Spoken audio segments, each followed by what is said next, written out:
So I work with a plant parasitic nematode. Nematode is a microscopic roundworm. And so specifically, I work with Globodera pallida, which is a potato cyst nematode. And as you can see on the slide here, it gets its name because it infects potato roots and forms these cysts. And when you open them up, the cysts contain hundreds of eggs. And so Globodera pallida is pretty widespread in other countries and potato growing regions outside the United States. In the United States, though, it's only found in Idaho. And it's a quarantine pest that's regulated by USDA Animal and Plant Health Inspection Service, otherwise known as APHIS.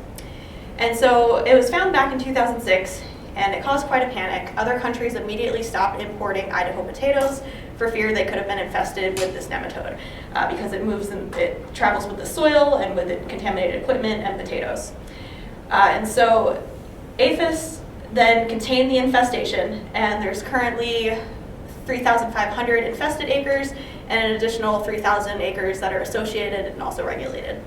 And so trade has since resumed now that it's contained, but these infested and regulated acres, the growers cannot grow potato on them again until they have undergone the extensive APHIS deregulation process for eradicating this nematode.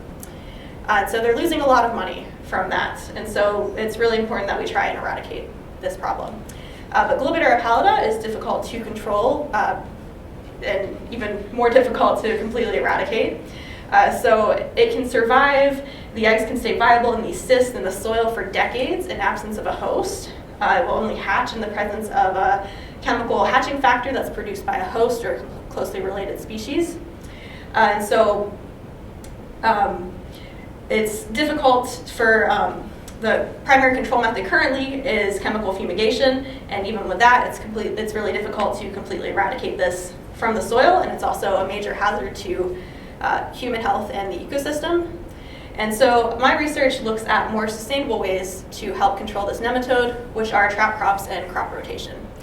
And so a trap crop has to cause the nematode to hatch, but then prevent reproduction of the nematode so that it just stays vulnerable in the soil and dies.